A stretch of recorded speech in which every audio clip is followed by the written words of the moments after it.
Well, hi again, folks. I'm Greg Flynn, your host of Health Talk Mississippi, a podcast brought to you by the Mississippi State Department of Health, meant to educate, inform, and entertain just a little bit as we get you ready for the summer months now. You know, it is now the official start of summer now that we're past Memorial Day. School is out, so what a better time to talk about summer safety for not only kids, but for adults as well. And I'm joined by a powerhouse panel here today. Our state epidemiologist, Dr. Renia Dotson, is here with us. We have Crystal Veazey, who is our program director for lead prevention and healthy homes. Thank you for coming in with us today. Claire Mozingo, you are with the Perinatal and Infant Health program. And Rod Mallett, who is over in the Office of Child and Adolescent Health. So, man, so much to cover. Thank you all for coming in because you have such great areas of expertise. And I guess, Claire, it's the hot time now. Kids are out of school, and there's a lot of things that, parents need to be concerned about, right? Yes, absolutely. So during the summertime, we really want to make sure that we're paying attention to our sunscreen safety, water safety, and also making sure that we're preventing as many mosquito and tick bites as humanly possible. These are the times that we get to be outside and enjoy the beautiful weather. So taking some steps ahead of time to prepare and make sure that your kids are as safe as they can be is going to be really crucial to having that fun, healthy summer. I mean, it is. We want kids. We don't want to intimidate anybody, but we're here to help protect them. Mm-hmm. That's the whole thing. Because many times we talk about, oh, well, that's just common sense. We all know that. But it just seems like every year, though, we lose children, we lose adults to stuff that people should already know about, right, Dr. Dotson? Correct. It's one of those seasons, and I know the hot topic out there right now is tick bites. The hot topic is that emergency rooms are seeing more tick bites than usual, I guess, around the country. So what is it that we have to really be concerned about when it comes to tick bites? Well, there are certain diseases that are carried by ticks, particularly like Rocky Mountain spotted fever. And Lyme disease are probably ones that we know the most about. Lyme disease is probably what we are most familiar with here in Mississippi. So it is very important, as Claire said, to be mindful of protecting yourself against tick bites. And so when you're out and about, particularly this is a wonderful time to go out and do nature hikes or just even on the golf course. Actually, my husband came home one day from the golf course with a tick. So I think it's very important that first you prepare yourself when going out to wear protective clothing, usually something with sleeves on them, and then for the areas that are exposed and not outside of clothing, then you should apply some repellents, usually those that contain DEET, D-E-E-T, to help with tick bites. But it's also very important that when you come in after having been out, that you do a full body check for ticks. And it's important to remove a tick as quickly as you possibly can. But definitely when you're removing the clothing, that you do a full body scan to make sure that you don't have any inadvertent ticks, and then to get them off as soon as you possibly can. There are several different ways to do that. When you wear the protective clothing, there are certain clothing that are already treated with repellent, so those are good. And we stress that you only put on repellent in areas that are exposed, not under clothing, so that you can be aware of what's happening with that. And I cannot stress enough to do a full body scan looking for ticks after you've been out in an area. I'm with your husband because I'm not that great a golfer.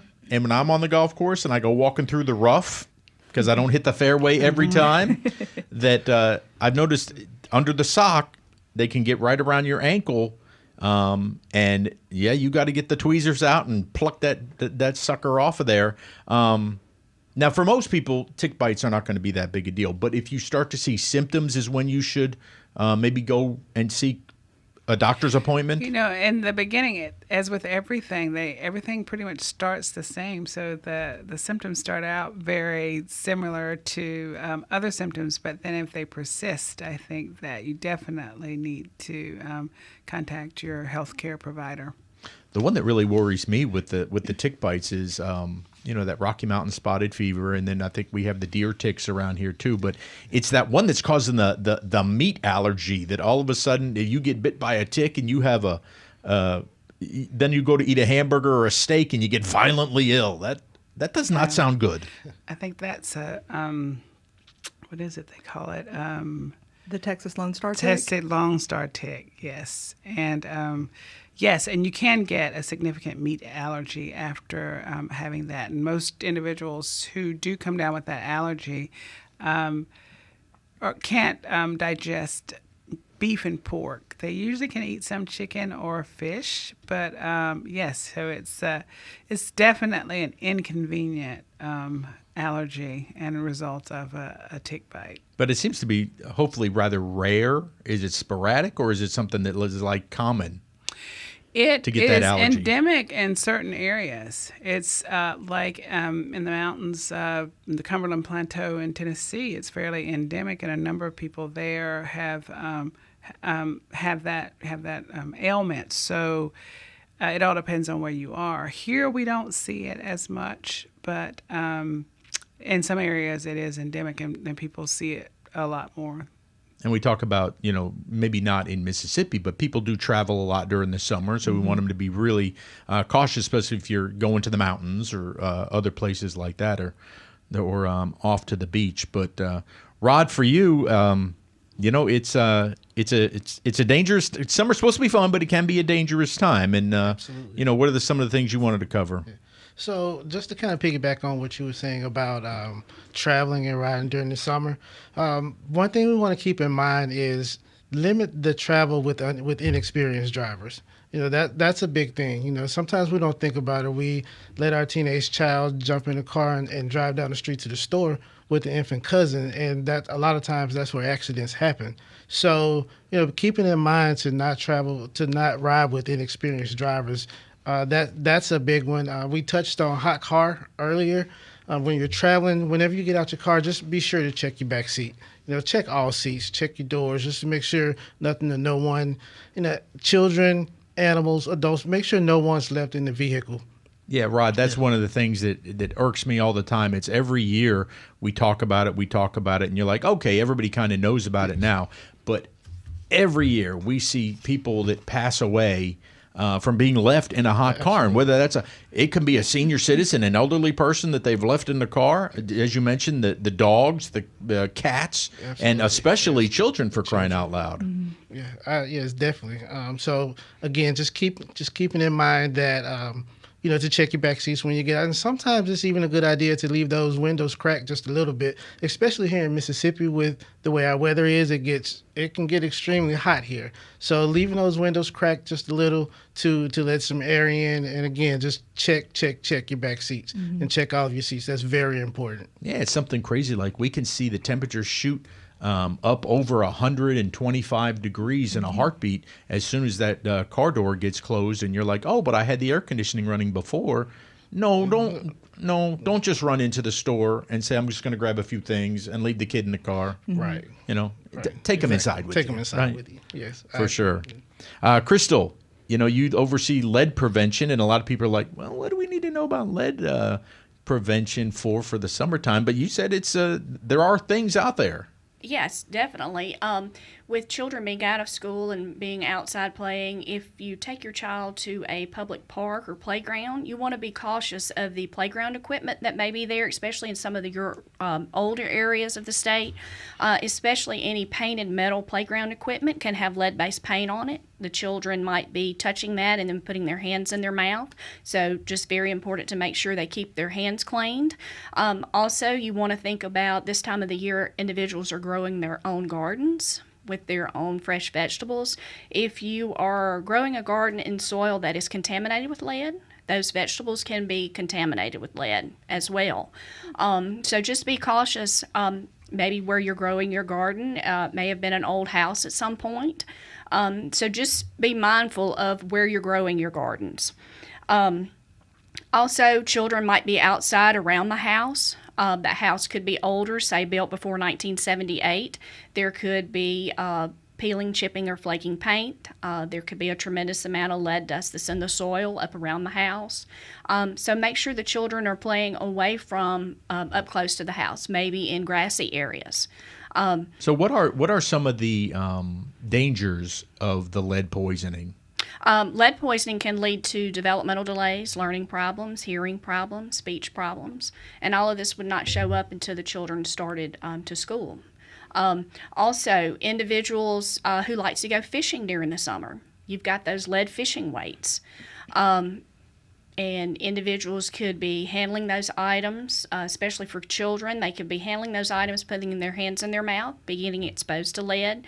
And also, I know when I was younger and I would go fishing, I would always close the fishing weight with my mouth. So there again, you could be getting exposed to lead that way too. So just be cautious. Keeping those hands clean is very important. Well, one of the things I want to touch on now, because it's all about summer when it's hot, is the water safety. And there's many different aspects of water safety that we all need to be paying attention to, not only for kids, but for as adults as well. Rod, you mentioned that the first thing you should get to do and know is CPR. Yes, sir. Knowing CPR, it's very important for children as well as adults. There are different variations of it. You have what you call hands-only CPR, where you're just doing compressions and not breaths, and then you have your complete CPR cycle. And it's important to keep that updated, because every 5 years there's an update on the CPR manuals that come out. So being mindful of that knowledge and staying on top of that knowledge is very important, because as we mentioned, whether it's a hot car or a drowning incident, knowing CPR could save someone's life. And what's the best way for people to, they talk about, classes are offered from time to time. What's the best way if somebody says today, hey, I want to get CPR certified, I want to learn it? What's the best thing they can do? So you can go online. You can go on the websites. American Heart has a website that you can go to. Red Cross has a website that you can go to. And on those sites, they have links where you can just click on next available courses in your area, and you can sign up for a class that way. A big way of doing it, especially in an area like this, is word of mouth. If word of mouth, it gets out, hey, this organization used the company for a CPR class, and they just kind of spread it around, and word of mouth gets those classes out as well.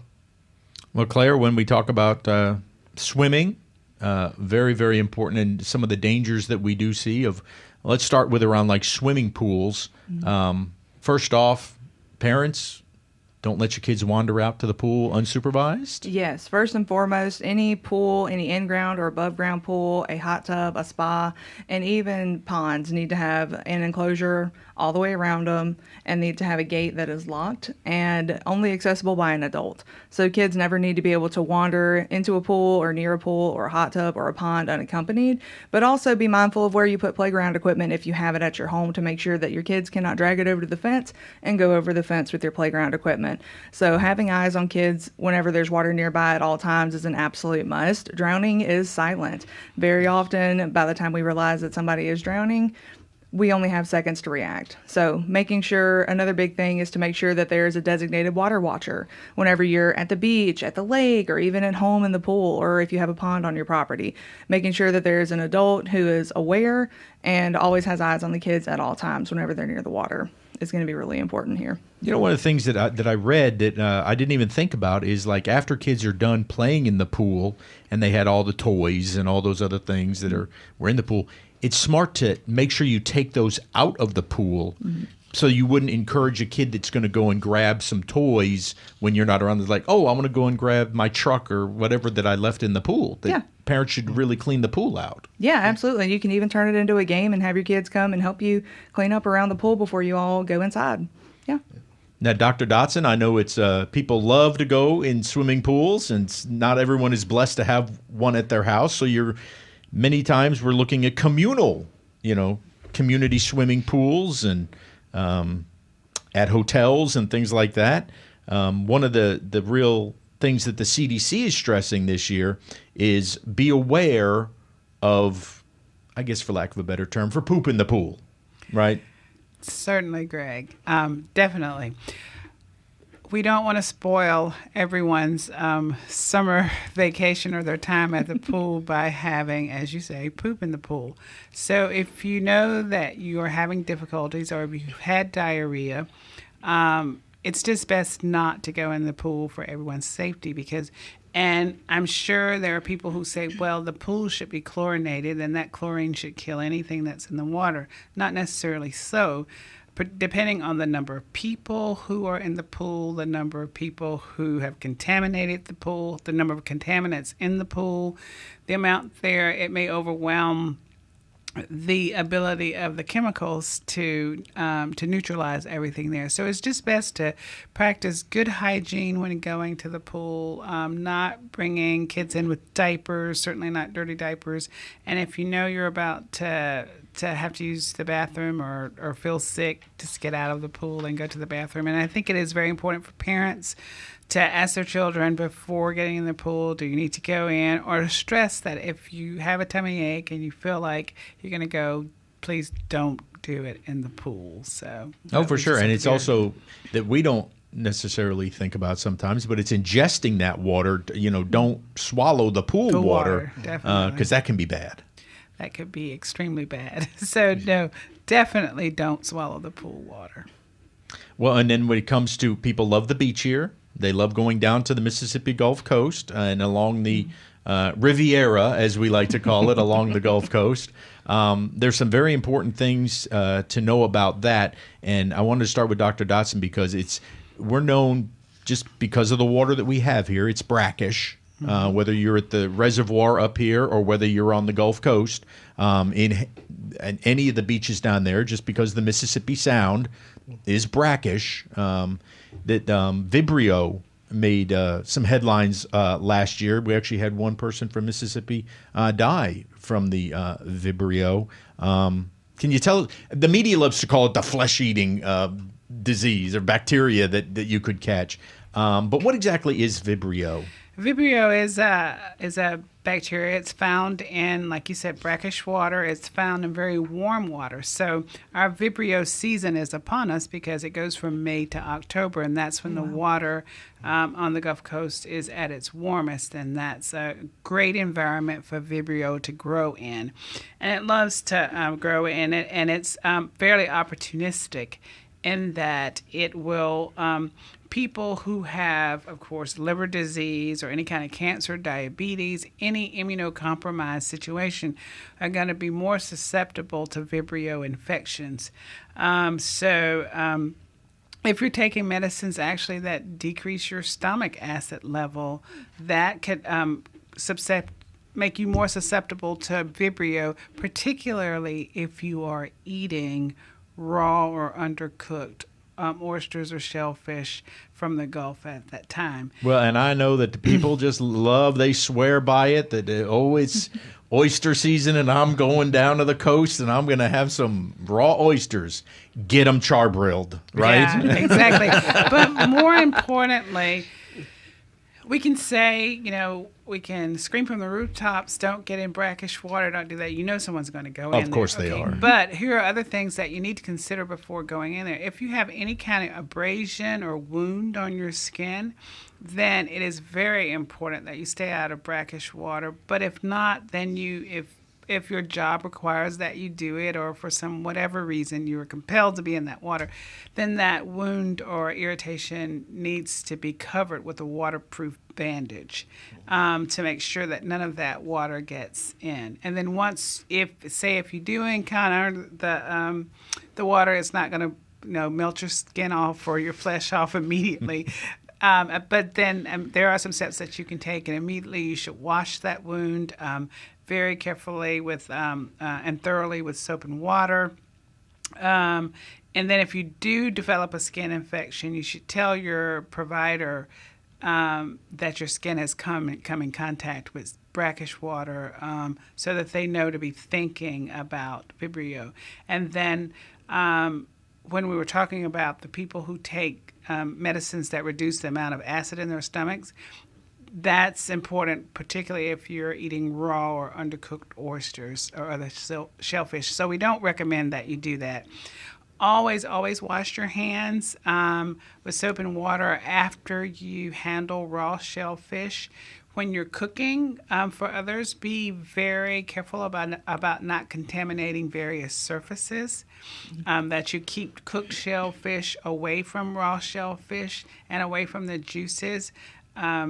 If you ask anybody in my household, I'm like a fanatic when it comes to chicken juices. So I'm always Nobody wants the salmonella, right? And have cross contamination. So I encourage people to do the same due diligence and actually hypervigilance about cross contaminating with seafood and shell food with that, just to be extremely careful with that, because Vibrio is not a pleasant infection to have. So and can be deadly. It can. We did have one death on the coast last year, and I think we had upwards of about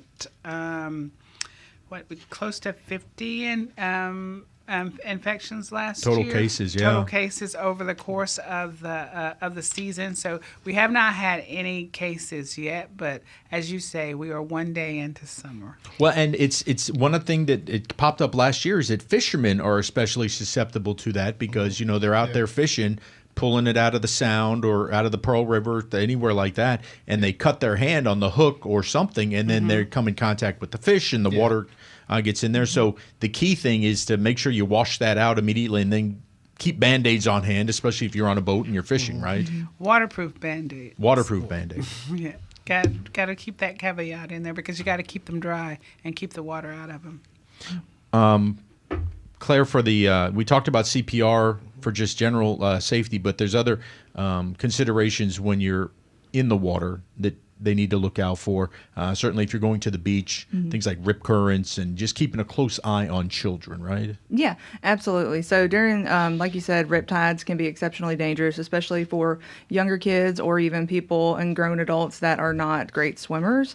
So the recommendation there is going to be, number one, have your assigned water watcher. Number two, if you know that you are a poor swimmer or you're not quite confident in handling the conditions in a busy lake or at the beachfront, then to wear a life jacket. So there's nothing wrong with that. It's going to save your life if you end up in a rip current and you're not able to get out of it. Also, monitoring kids to making sure that they are not jumping from high points. So not jumping off of docks, boats, or anything like that, because we can't really see what's under the water all the time, right? So we want to make sure that they're not accidentally jumping onto an old dilapidated pier or something else that's under the water. It can creates a possibility for a lot of spinal injuries as well. Yeah, because you don't really see in our lakes and especially down in the Pearl River or even at the reservoir, you could jump off a boat and it looks like it's deep, but it's really not so much. Yeah. Yeah, absolutely. Greg, while we're still talking about swimming and drowning, I just wanted to touch on private pools or pools in homes. It's really important that you have a fence or a gate around a private pool. Very important. And with that gate, it's also important that you have a self-lock latch. That way, when the door is opened or closed, it locks itself so your children don't wander off into the pool while they're outside in the backyard playing. So having a fence or a gate around your pool, surrounding the entire pool, is very important.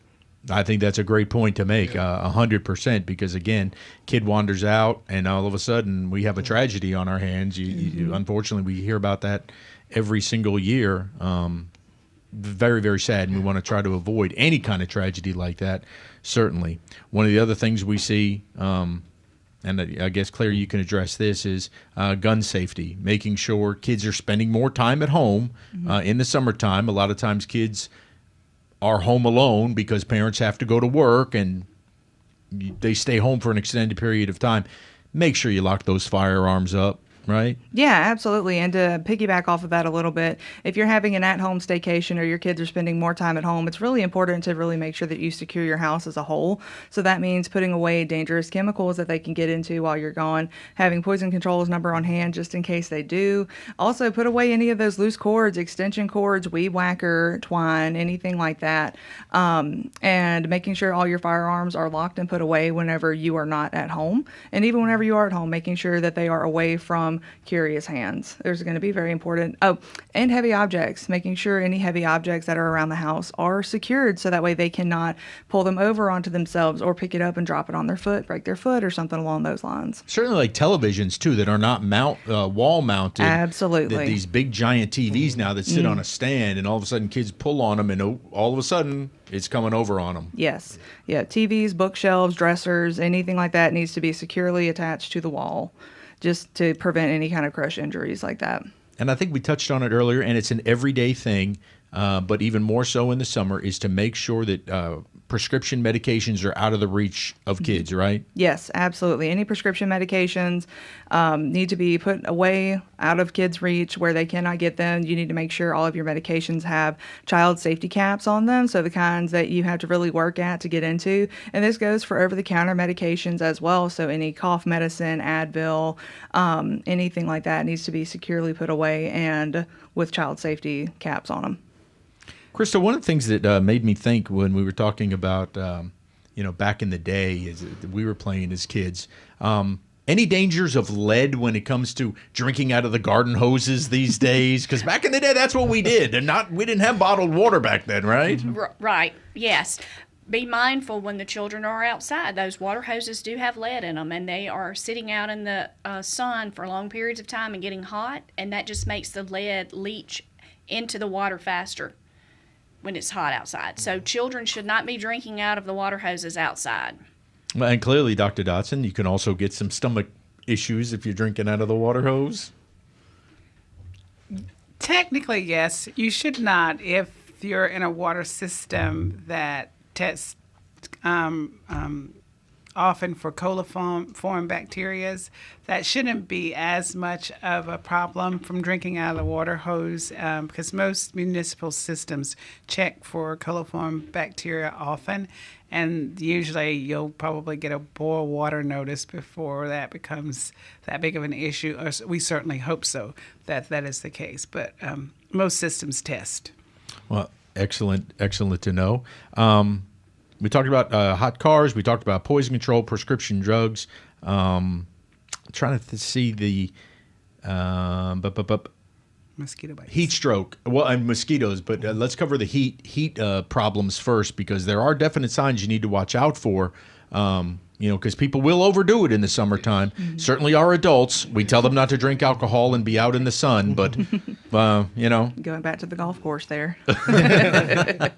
They do anyway, but that's a big problem here that emergency rooms see a lot of are heat strokes and heat illnesses as well, no? Yes, it is.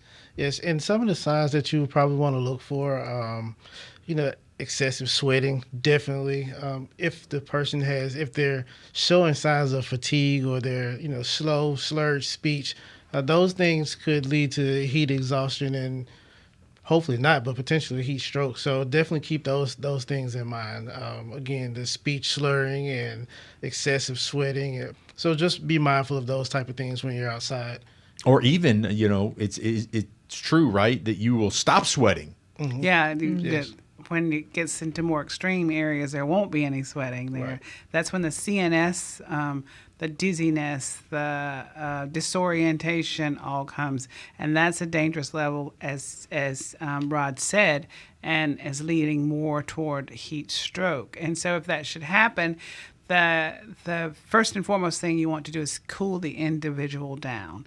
And so that, you can use water and stuff. You can pack them in ice, put ice packs underneath their arms, bring them out of the sun and into a cooler environment, perhaps an air-conditioned environment. But the first and foremost thing is you want to get the body temperature down.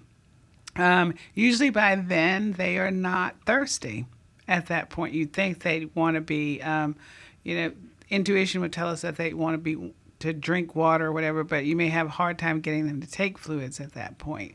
And depending on the level of consciousness that they are, it may not be safe to try to push fluids at that point because the individual may not be able to protect their swallowing reflex or something. You just have to make sure that you are aware of what their mental status is and, if they're close to passing out, what you can see. But the main thing is to cool them off as as soon as possible and to seek further treatment when we're necessary and needed. Yeah, because when in doubt, I mean, it doesn't hurt to call 911, right?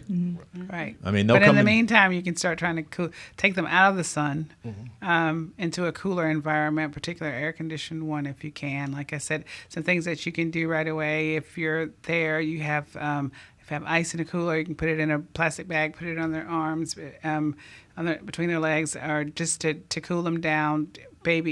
Cover their heads. And a cool towel to the forehead or whatever you can do to cool them down is what we want to do, and then support them in other ways. And like I said, seek treatment. Well, a couple of more things here. I know that everybody loves to have picnics outside, barbecues, all those sorts of things, but we got to have some food safety precautions there too, because we don't want the potato salad that's been sitting out for like 2 hours, right, in the sun. Right. So the important thing here is that you keep cold foods cold and you keep hot foods hot. All right. So for the cold foods, we recommend that you keep your food in coolers and at a temperature that is 40 degrees or below. That you don't leave potato salad, meat, eggs, or dairy products sitting out at all. It's recommended that you keep your drinks in a separate cooler from your food because the rationale is that the cooler will stay closed more if the food is in one by itself and not in the drink cooler, because people will be going in and out of the drink cooler to get drinks, and so the temperature doesn't stay there. And then keep hot foods hot for until the time that they are served, like grilled meats, burgers, baked beans. They should all stay hot. If you have like insulated containers that keep them warm, or heating warming trays, that's all appropriate. You can't leave the food out too long. So the rule of thumb is if it's a perishable food, no longer than 2 hours sitting out. And if it's really, really hot, then take it in after 1 hour. When in doubt, throw it out. If you don't know That's how a long good it's thing, been out yeah. there, when in doubt, throw it out. And then, of course, my big thing, cross-contamination. So use separate plates and utensils for raw meats and cooked meats, because you could definitely take a bacteria back and forth through that. So Because nobody wants the norovirus, right? no one wants norovirus. No one wants Vibrio. That's right. Because if it's seafood, if it's raw seafood, no one wants salmonella. That's right. If it's chicken. So, and then, like I said, if you're unsure how long a dish has been out, when in doubt, throw it out. Throw it out. Dr. Dotson, you had mentioned before, and I know you wanted to make a point of it again because we did talk about ticks, but mosquitoes is the repellent that you want people to wear, because I know that there's some hot trends out there that are not so safe, that they make you think that it is, but there's certain repellents that you should be looking out for, both your kids and for what adults should be wearing. Yes, definitely. Well, the biggest thing is that we can do is mosquito control itself. So making sure that the surroundings are free of old tires or anything that holds water, where there are areas where the mosquitoes can reproduce and grow themselves. So first of all, decreasing the burden itself for the mosquitoes. Secondly, then, of course, we could use different types of repellents to use it. And some people go with the standard repellents that are in the stores, and then others like to try more organic products or more natural products, what they feel are more natural for them. First and foremost, if you want to know if the EPA has a site and has a list of approved EPA repellents that work for certain mosquitoes and mosquito-borne diseases, you can go to their site, or the CDC can take you to that site where it gives you a list of all approved repellents. However, for children and young children, We recommend DEET, DEET, which is a type of repellent that kills most mosquitoes, and it kills, particularly if you're traveling in the Caribbean, it gets the Dunga virus, the Zika virus, all of those viruses when you come in there. But for small children, we have to be very, very careful with repellents when we use them. I'll tell you a quick story. 26 years ago, when we were coming to the Delta, the Mississippi Delta, to start practices in Greenville, Mississippi, the mosquitoes greeted my then 18-month-old child very, very robustly, and it was almost a deal breaker for us then and there. But when you're treating children with repellents, there's a couple of things that we need to keep in mind. Number one, children are not small adults, all right? So for children who are less than 3 or 2, they have more skin per body weight than a normal person does. So you think that rubbing on or slathering them with repellent is the best thing to do, but you're not really controlling the dose. In environmental health, we have this saying that says the poison is in the dose. You could think that you're putting on a reasonable amount, but because it is a small child, they have very thin skin and they have immature systems that you're not really controlling the dose that you think you are. They may be getting more of what you're having, what you're putting on than what they do. So we only recommend for children, if you're using regular repellents like DEET, to put it on the areas that are exposed. Never put it on under clothing or anything like that. You want to be able to see where you put the repellent. But for those who are looking for more natural repellents, one of the ones in particular that a lot of people use is the oil of eucalyptus, or OLE, oil of lemon eucalyptus, or OLE is what it's called, and it's branded as a natural repellent. And so, of course, we think, okay, it's natural, it's all natural, therefore it, has no toxins, but whatever. But for a small child, OLE, oil of lemon eucalyptus, is not recommended in children under 2. That is supported by the CDC and the American Academy of Pediatrics. And the reasons are because at age 2, they've got really immature skin, and they've got immature body systems. Their liver and kidneys are still developing, and most drugs and things are filtered from our body through the livers and kidneys. Well, children under 2s, theirs are still evolving and growing, and so they absorb things at different frequencies. So that's one reason why. Oil of eucalyptus, where we as adults breathe it in, and it gives us this sense of relief. It's and like being in a spa. In a spa, I yes. love the eucalyptus smell.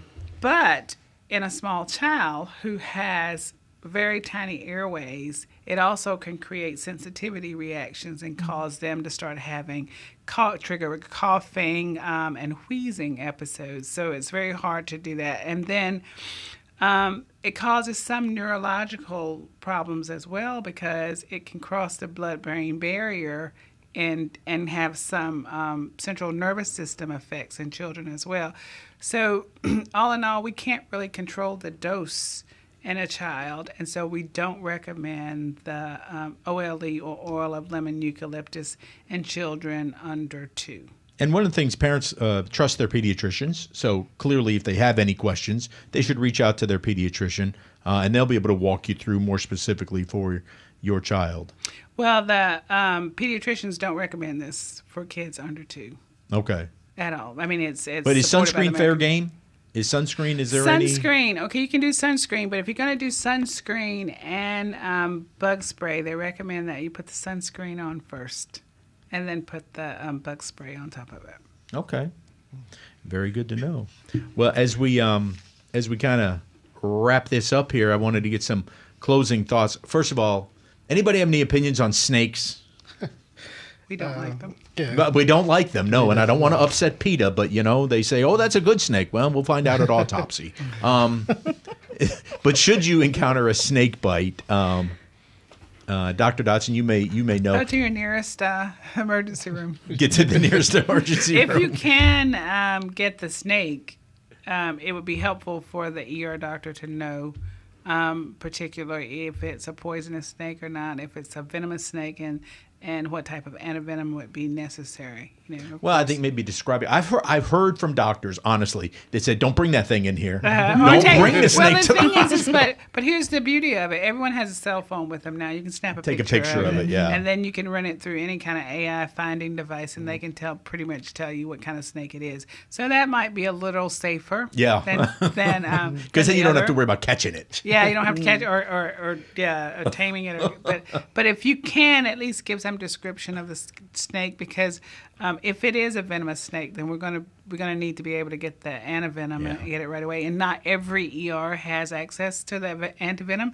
So the more we know, and the more we know up front, the better off we can make preparations for treatment. Because they're out there, those little Mr. No Shoulders, as we like to call them. He's waiting. Yes. He and she are waiting for us this summer. This has been really good, and I appreciate all of you guys. Claire, what you want to leave the public with? Any closing thoughts about what they really need to focus on? Just really focus on staying safe outside in the summer heat, monitoring any open bodies of water, making sure there's eyes on them at all times, and securing your home as best you can. Put away the prescription and over-the-counter medications, put away any of your loose cords, heavy objects, and firearms. One thing we didn't get to touch on, but I'm going to throw in here at the end, is ATV and UTV accidents. Oh, yes, please. Four-wheelers and side-by-sides. If you have one on your property, you need to make sure that your child has attended a safety course for them, that they have an appropriately sized ATV or UTV. They do come in different sizes, and ensuring that they have the appropriate safety equipment. So that's going to be helmet, goggles, long sleeve, long pants, and over the ankle boots. Also making sure that if their ATV or UTV is not designed for passengers, that they are not carrying passengers. We see every year several deaths that occur because of ATV and UTV accidents of teenagers or young children driving them or being passengers on them. Yeah. So it is really important to make sure that they are aware of the dangers of riding around and that they're taking appropriate safety precautions if they're going to go ride. Yeah, they're not toys. I mean, I know kids view them as toys, and I don't need a driver's license. I know how to drive it. It's dangerous because it's open. There's nothing between you and the ground except your head. Yeah. So absolutely. Wear that helmet for sure. Yes, please wear helmets, please. Well, that's a really great point. I'm glad you brought that up because that is a big trend here in Mississippi. Krista, what would you like to leave the folks with for the summer safety? Watch your children while they're outside playing. Don't let them just pick up anything and put it in their mouth. Make sure you keep those hands clean. If you can't wash them with soap and water to remove anything that may be on their hands, you can always wipe them off with a baby wipe. Nice. So just be cautious about where your kids are at all times. Excellent advice. Rod? Yeah, so I would just like to say that safety is everyone's responsibility. Yes. So just keeping that in mind, that safety is everyone's responsibility, and just watching your surroundings and the people around you and caring for them if needed. Excellent. Dr. Dotson? Well, when it comes to food safety, when in doubt, throw it out. Nobody will forget that now. When you're coming in from outdoor excursions, it's important to do a full body check looking for ticks. Any unwanted passengers that may have come hitched a ride with you from the woods, we don't want to leave them on. Removing ticks as soon as possible is key. When you're swimming on the Gulf Coast in very warm waters, if you have any open wounds, let's keep them covered. And no cross-contamination of foods. I'd like to call this the Summer Survival Series. We should be calling it. It's not the Summer Safety. It's the Summer Survival Series for Mississippi. Well, Dr. Dotson, Rod Mallett, Crystal Veazey, and Claire Mozingo, thank you all so much. I think this was really enlightening, hopefully, to a lot of people. And we thank all of you for joining us. That's going to do it for this episode. We want you to have a safe summer, and we want everybody to survive into the fall. So take all of these experts' advice, because it will do a great service to you to get through the summer and be safe and not be hospitalized or worse. So take these. And if you have any questions whatsoever, everything we covered here today is on the Mississippi State Department of Health website at msdh.ms.gov,